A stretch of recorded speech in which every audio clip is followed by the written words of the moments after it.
καλύτεροι για Παρασκευή. Προσπαθήσαμε πολύ. Είχαν καλύτερα κορμιά από εμάς μέσα στο γήπεδο.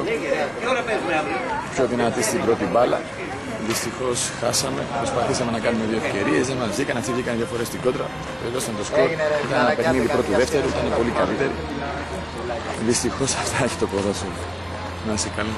Ευχαριστώ πολύ.